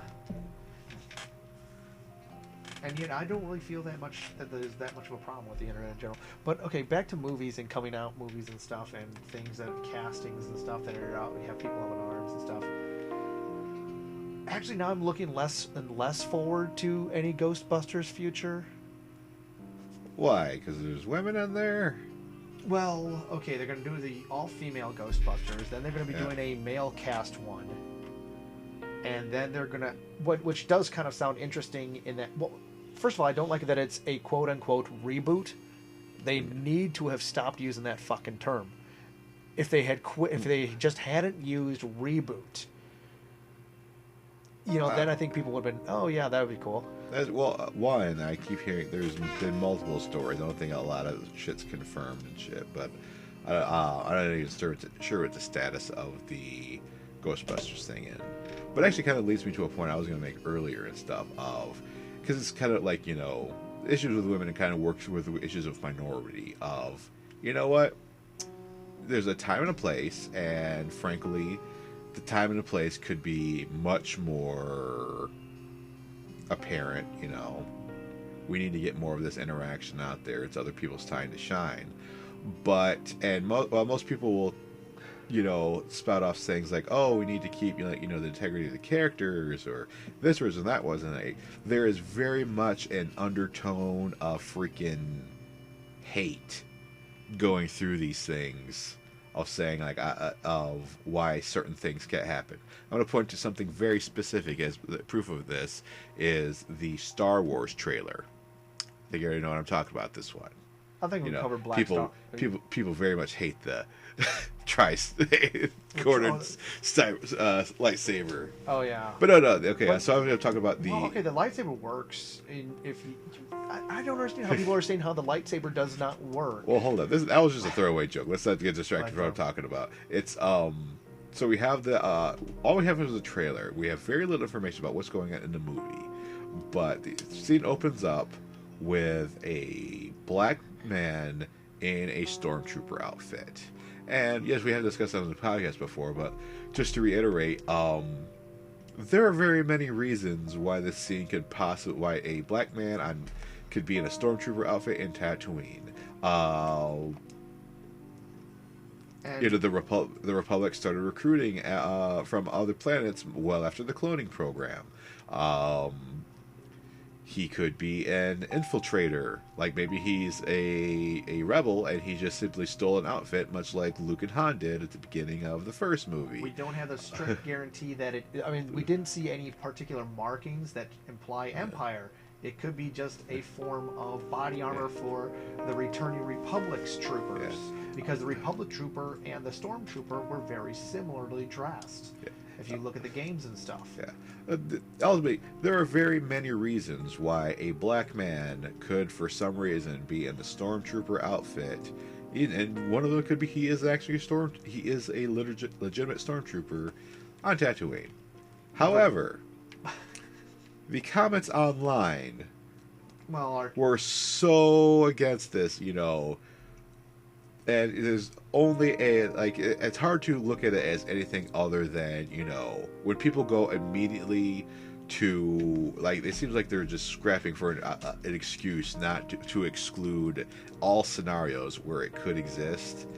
It's kind of hard to imagine doesn't come from an underlying system of hate, Well, troll's gonna troll, and part of that is just gonna be how many people can we pick a fight with today too, though, and if that's the easiest way to do it, that's what they'll go for. Hey, I hang out on 4chan. I know a thing or two about trolls. I don't even hang out on 4chan. That's the crazy thing. If you guys had not known this, even I don't touch that particular poop. But for Ghostbusters, they're women. You know what? Whether it's a sequel or a reboot or anything and stuff, is there anything going on for the Ghostbuster characters that slaves them to being males?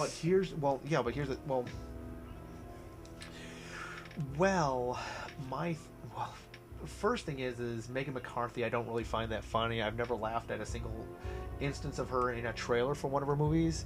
And when the trailers often say the funniest bits of a movie, large woman getting hit in the head with a shovel, large woman acting obnoxious. It's not really. Well, hey, large people doing goofy stuff has been an old hat. Although for honestly, years. I could get behind an all-female cast if I don't really know most of their comedy careers. I don't follow much comedy anymore, anyways. Have you actually seen any Melissa McCarthy movies? Because I know she said, even the trailers can't get me in. I know she got her start in Bridesmaids, which I haven't seen myself, and it was kind of billed as the female Hangover.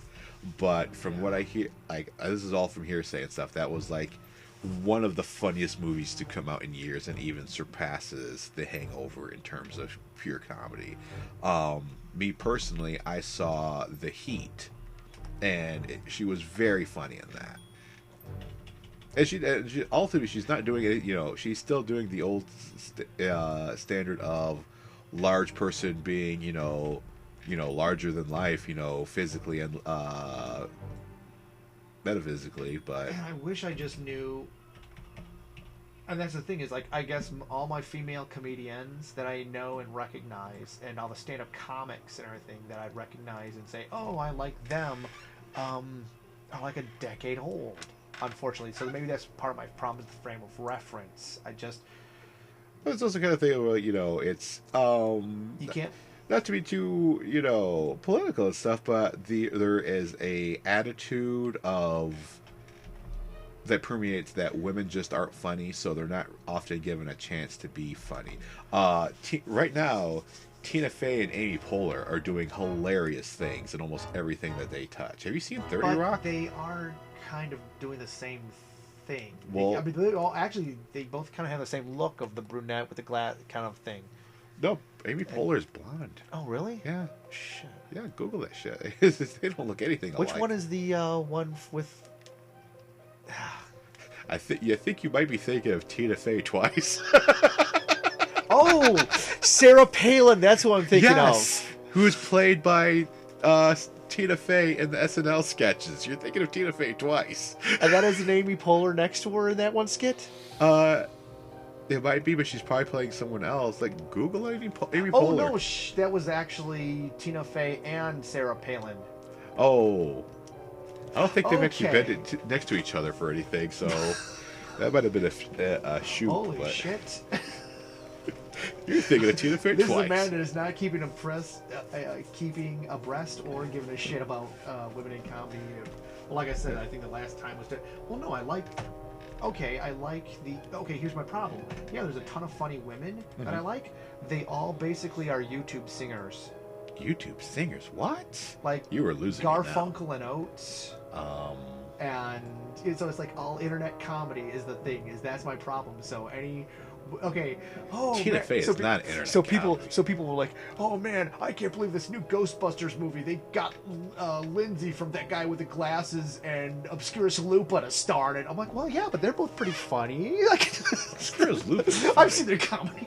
Yeah. I love the nostalgia chick, but comedy is not a feather I'd necessarily put in her hat. I mean, that's why. Yeah, I know. I'm just grabbing random women from the channel though, because I think that's the one few frame of references that I have at this point. I mean, I would watch the fuck out of a movie with Nella and Obscura Lupus.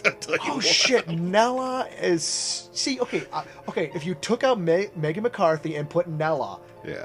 Because also, Nella would be a much better Dan Aykroyd, because she's also kind of into occulty and fanficky stuff that Dan... And that's another thing, is if there was any interviews where they were saying like, oh, one of the actresses has always been into the occult or like been into like ghosts and stuff ever since she was a teenager. And honestly, a lot of women do have that kind of phase, where they're into ghost stories and vampires and everything or whatever, or like the supernatural. Like most people in their teens are kind of cool into the Time Life books kind of stuff. I was, and that's why kind of people liked a lot of what was in the original. And I think also a part of it is, it seems also to be, okay, these movies are going to be controlled by men anyways, which is also another thing I don't... So, these women are these women going to be having a creative voice, which was such a core part of the original Ghostbusters? Well, who are they looking at for Ghostbusters right now? Reitman was starring and directing, right? Because he also was in and he started and directed Stripes, and Bill Murray was a big part of it, and so was Dan Aykroyd. And these guys were also people who had also worked for years together too on SCTV and Saturday Night Live and everything. It's something, especially now that he's gone, is Harold Ramis was really a very strong driving force behind the scenes of a lot of these things. Oh yeah. And Ramis and Murray had a kind of a famous on-again, off-again relationship where they can work together and make great things together. And Harold Ramis is very good for writing for Bill Murray, but they didn't really get along too well. That's why they went their separate ways.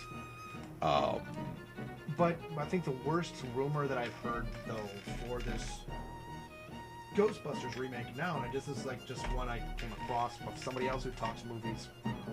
Somebody was talking movie and under the hashtag Tumblr, which there's very little credibility to it, but rumors of the script being that the Ghostbusters are now a government agency, and if that is even remotely true, who both denies the Ghostbuster, the existence of ghosts and everything. Holy shit! It's Sony doing the fucking Men in Black again. R.I.P.D., which was Men in Black with ghosts, didn't work the first time around. They tried it, so they're trying it again. And if that's the case, it's a horrible idea. Well, hold on. Is it Sony's going to release this? Yeah, movie? It's Sony, and that's my biggest beef with the whole Ghostbusters thing. Is these guys don't freaking... They're as bad as Capcom. They're the Capcom of movies. I'm all for all-women cast. That doesn't bother me. Sony... Especially if they're mentioning that... Well, the latest rumor is like, okay, now there's going to be also a male version of it. Now there's going to be possibly Chris Pratt and Colin Firth. No, not Colin Firth. Another Colin. Farrell? or somebody, but there's going to be one version with men in it. And so then, that would be a setup with their 2 separate squads who would then in a third movie team up. Oh, that kind of makes sense now. Well, there's announce that stuff earlier and we'll go, oh, cool, that's a neat idea. But instead, you're like, well, let's troll you for marketing potential. That's not necessarily, and that's not really outside of the wheelhouse because it's not as popular as some other franchises. But there is a meta universe of the Ghostbusters that's kind of evolved, and one of the concepts that gets to various degrees of canonicity, but one of the things that gets thrown around is the idea that the Ghostbusters at one point become a franchise and they branch out, and there's like a Ghostbusters division in like every major city. So this is not like, it's not outside the wheelhouse of the Ghostbusters mythos. I think there was a similar kind of idea with the new Ghostbusters, which was that TV show that was extreme. Much less popular, but I don't know how well. Well, it was like a young generation of them, including one that was in a wheelchair, right? I believe so. They always gotta handicap a guy. They always gotta kneecap a brother. Look at Burger King. The Burger King kids toys during the 90s when they had they tried to come up with their own mascot of these cool kids and everything. There was, I think, pretty damn sure it was them that had the one of the young black males was in a wheelchair. Yeah. Why you gotta kneecap a brother? It just like just to get in an extra bit of everybody's included inclusivity. And as we're just saying, I'm sure it's easy for you to kind of foo-foo all that kind of stuff away as a white man. But as someone who, from someone from the outside looking in, as much, oftentimes, even if it's shoehorned in, the effort is often appreciated. You know what I mean? Except if you're a video game company making a different body type for one of your females in a shooting game. Well, that one, there is a slightly more legitimate controversy there, only in that, depending on, because some people have done it and done it badly, the case of, it's the odd job scenario, wherein 007 GoldenEye, character Oddjob was much shorter than everybody, so he became much harder to score a headshot on because he was not on the same purview. And that's the thing that was really going on with a lot of these modern shooters, where people would be bristling about female characters, because what sometimes will happen is if they make the female character model smaller, it's a smaller hitbox and therefore incidentally a more powerful character. Concerns like that are fine, and most companies follow that stuff. Like, okay, everyone's got the same, even if the model is different, the hitbox is the same. So, well, here it was a new Blizzard game on the way. A Blizzard shooter, I think it is. There's a Blizzard game, Obliviate, that has a new, like a female heavy character as a thing. She's a large, muscular female. Is it Overstrike? Yeah, Overstrike or whatever it is. And the problem there was, they make this character to show like, okay, we got a diversity now of like body types, and yet people were still then nitpicking that, even though the people who they were trying to please ended up nitpicking it even more. So there literally is, once their foot is in the door, no pleasing them, and no matter what you do to try to appease them, they're not going to be happy with you, and they're just going to shitlord you more. Well, why? So some people are never happy. Yeah, exactly. But and that's the thing. These are people who do not want to be happy. What were the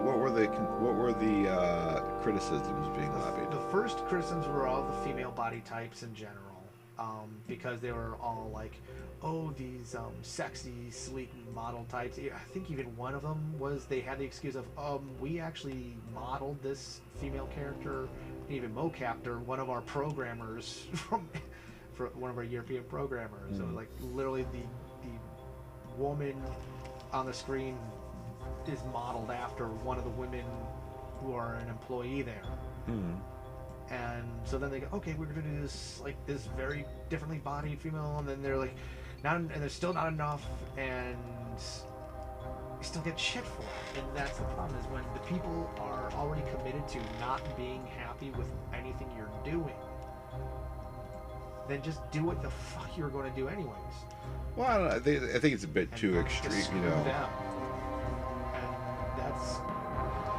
Because I, like I said, not knowing the argument, I'm not hearing too much about, because there is kind of an issue.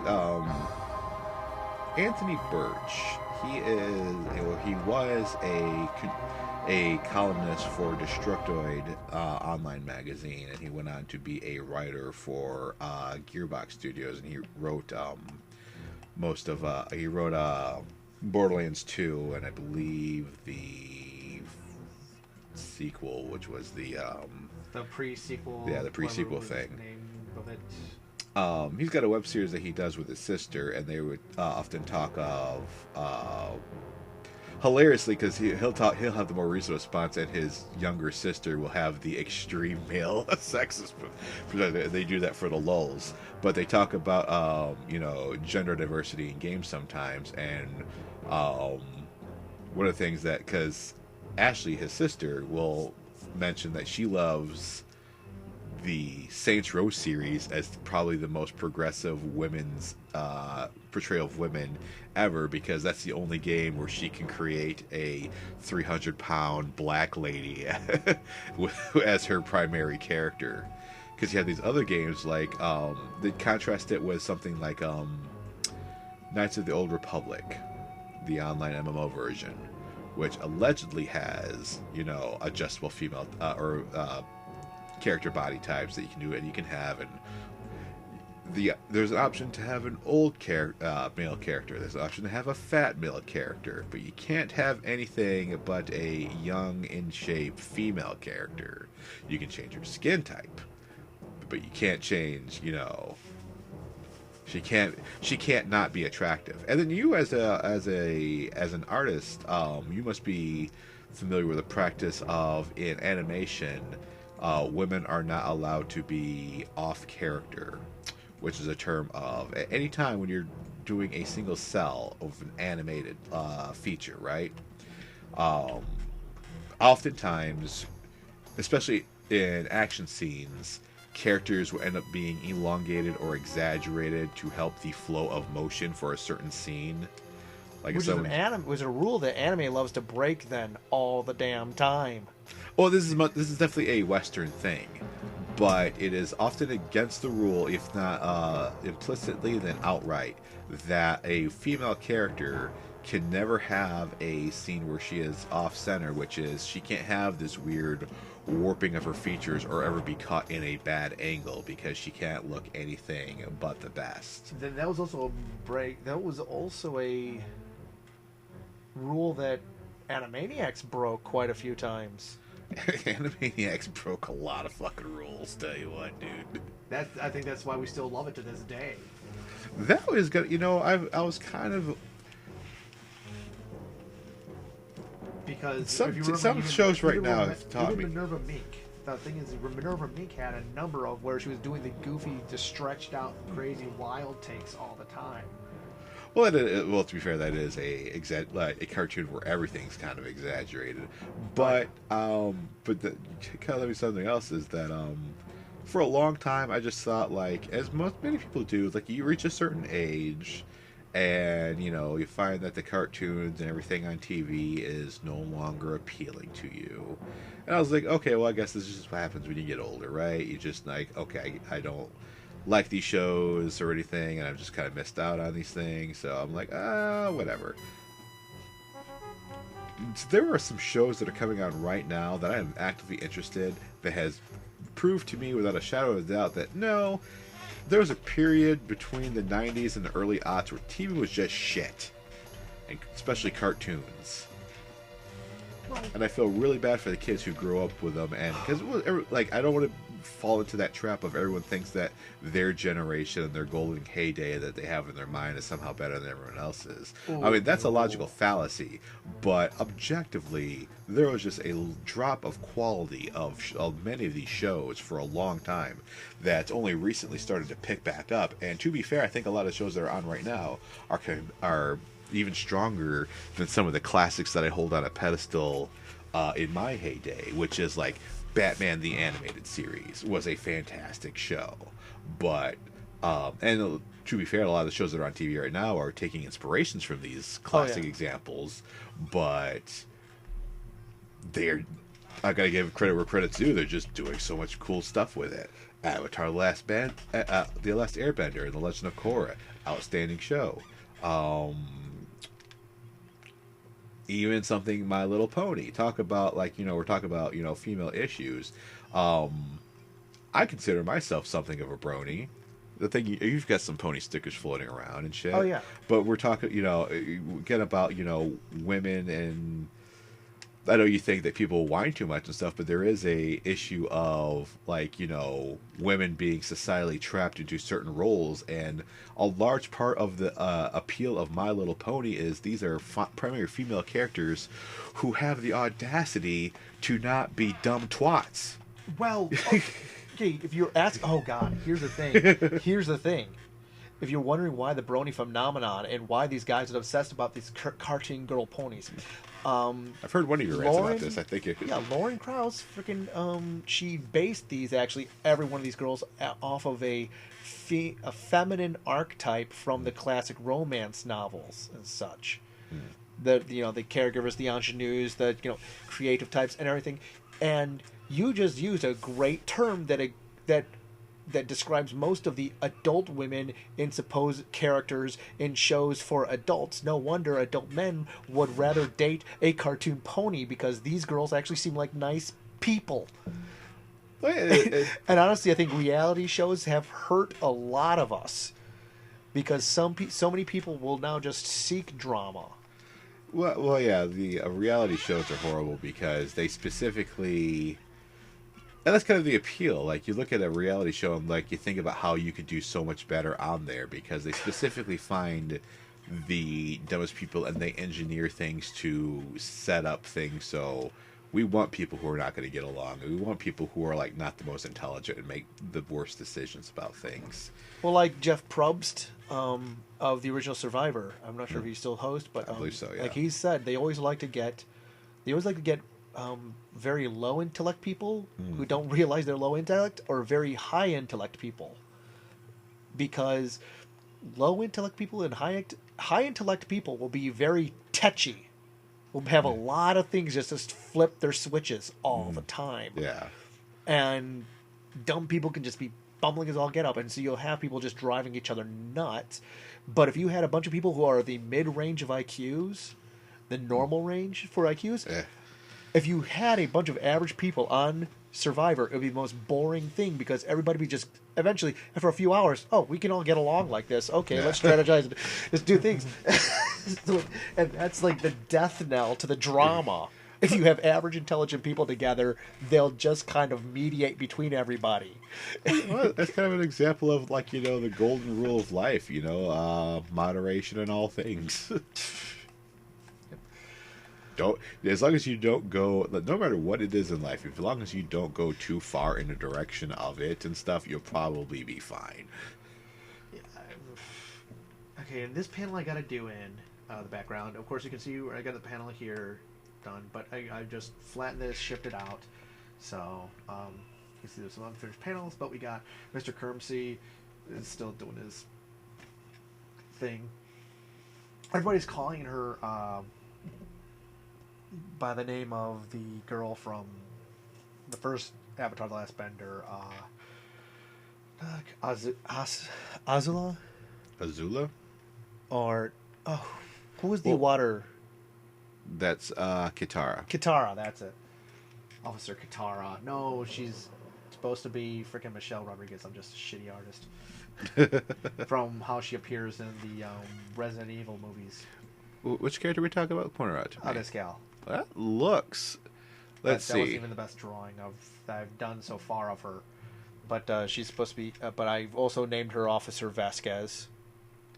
I could say Of an obvious reference to aliens. I could kind of say the Katara thing because the way the hair is. Can you have another picture of that? Somewhere else here in my pages. If you want to. Because other than being brown skin, one of the Katara's defining characteristics is her hairstyle, which is she has these kind of, her bangs are going forward and then coming back up and around her. Yeah, and let's see, the first time she appears in one of these chapters. So almost anyone who has that kind of hairstyle is going to draw that similarity. No, one of the other things I've liked is the Avatar: The Last Airbender fandom. It's a super easy cosplay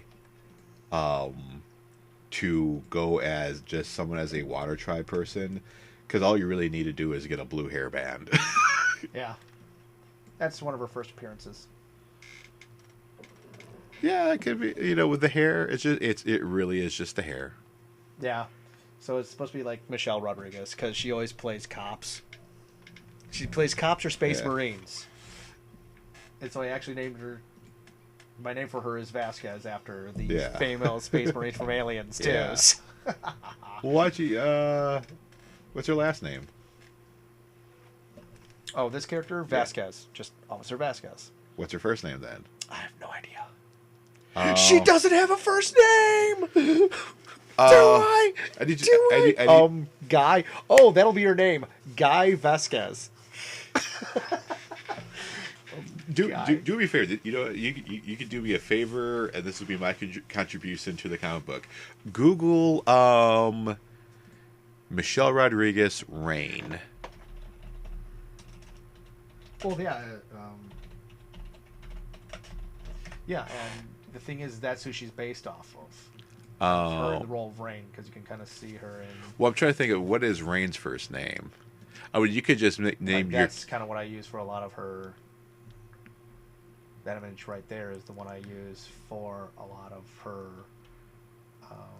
when I'm drawing this character, because she's appeared now on several pages because she's kind of the one that gets slammed into duty of having to watch this door guard Peter's place because there's so many of these parapsychologist types trying to get in there.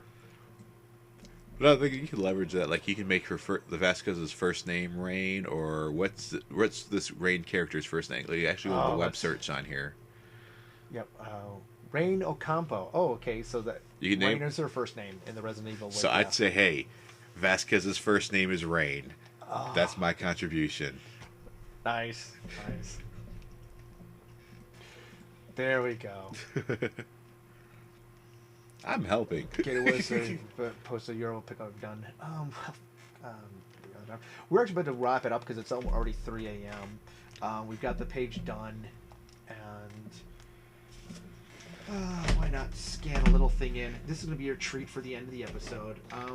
Like we said, we both like Kingsman for different reasons, in general reasons, and we also have found different other little things to find interesting about it. I thought we really didn't nitpick it too much. That's another thing about it. I mean, the movie nitpicks itself, so yeah, so it's hard to. It doesn't need our help for that. But here's my little treat. This is going to be a open as import. This is, if it'll come out, this is going to be in the next Rifter to some degree. And this is a preview of some of my artwork that I've been doing for Palladium of recent.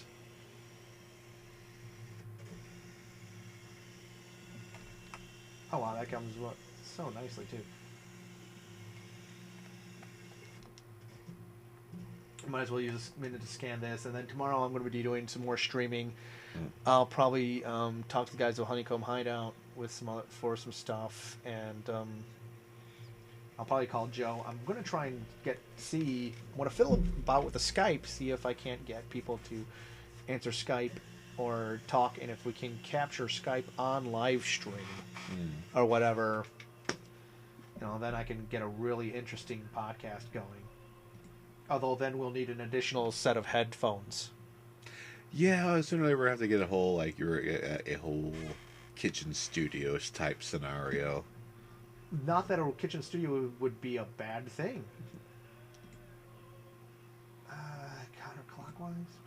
See there, look at there. It's a giant spider.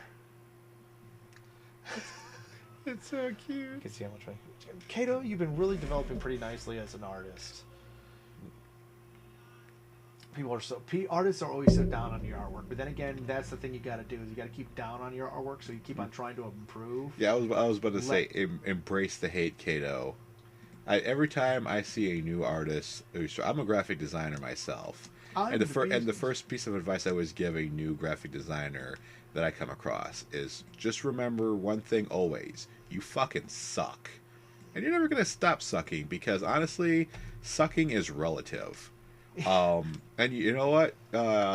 It's actually an Ernest Hemingway quote, but it's one of my biggest takeaway from the Kingsman that I want to leave with everybody tonight is Colin Firth one time references Hemingway saying, "True nobility is not coming from trying to be better than other people. It's by trying to be better than who you used to be." So you're never going to stop sucking. But always just try to improve yourself. And embrace the big fuzzy spiders. Good night, guys. Thanks for joining us for yet another Ramblecast with Ben and Trev. Yep. Why did I almost call myself Kevin? As usual, You are on Kevin Sabetta's like way too much now. Well, when I go out and hang out at Palladium and everything. Look, ladies and gentlemen, look forward to a future news article of Ben Rodriguez arrested in Kevin Sabetta's bushes, trying to steal locks of his hair. Are you kidding? I've already been in Kevin Sabetta's bushes. I've got a video of it on my YouTube channel. I'm Bar1 Scorpio, BAR, the number 1 Scorpio on YouTube, and there's actually a video up there now of me over at Kevin Sabetta's house. Because Kevin does this crazy display up at his place for Halloween. He's got all these Halloween decorations. I actually made a video off of my tablet of walking around with that. So you're just telling me there's video evidence for the police. Yeah, I am stalking my boss. So you see, I think I've seen your DeviantArt account, Kato, a couple of times. Do you want to give out your Deviant account? Your DA? Shoutouts. Oh, Jesus, man. I feel like I should plug myself. Am I doing anything I want other people to know about? No.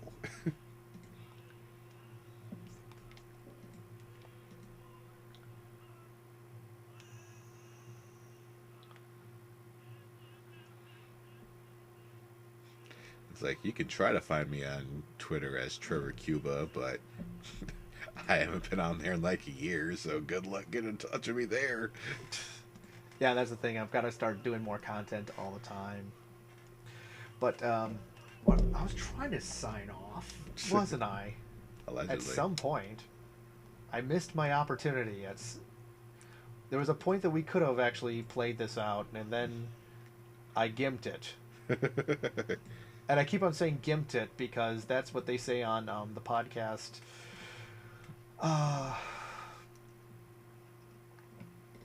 What is it? The Radiodrome. Whenever they're screwing up the plugs, the advertisers for that episode. Who are your advertisers? I don't have any. I will give you $1 if you pimp me right now. Well, what do you need pimped? That's the thing. Is like if you don't have a website or if you don't have a current DeviantArt account, I really can't do that. I would like to thank Sleepy Dave and for their dollar donations on my Patreon account, where I'm Bar1 Scorpio as well. I try to keep the whole damn thing consistent. But as before, I'm Ben Rodriguez, artist and webcomic Peter's the Wolf at peteristhewolf.com. I'd like to thank you guys for stopping by again for the night. Kato is Kaeto, the number 1. Okay, so I'll make sure to visit that and poke around on there to see the artwork. I'm pretty sure I've seen your stuff before. If anybody else wants to visit it, go ahead and give them a good word. If you think you find something you like. And once again, I am Trevor Cuba, the official spokesperson of Chris Overstreet, and I just want to sign off Well, you've saying... already got me if you've got Pirate Girls. Right, Kato? I am playing Black Flag right now, so this is very relevant to my interests. Yes. Dude, this is really nice. The only thing I would say you really need is reference material.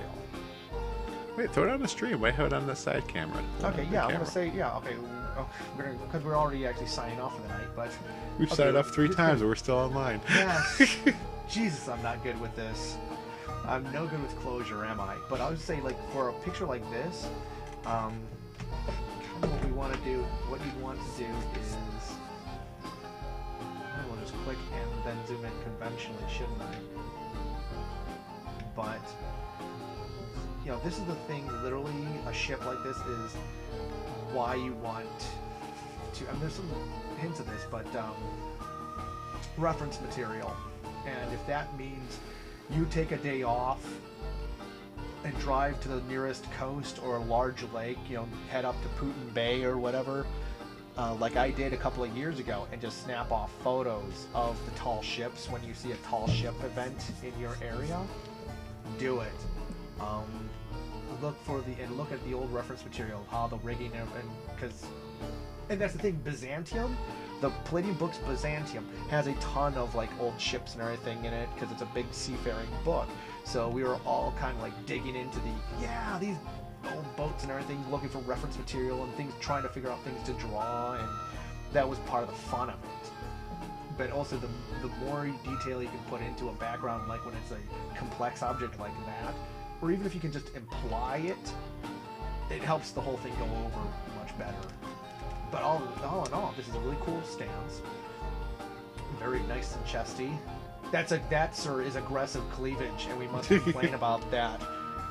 Because we will not allow that anymore at our booths at PAX. The aggressive cleavage has got to go. It's too much. We didn't even touch on that. We'll have to touch on that on Honeycomb Hideout tomorrow, I think, if I can get that running. But I want to comment on this here. Let me grab the mouse real quick. Okay. So I want to show you something.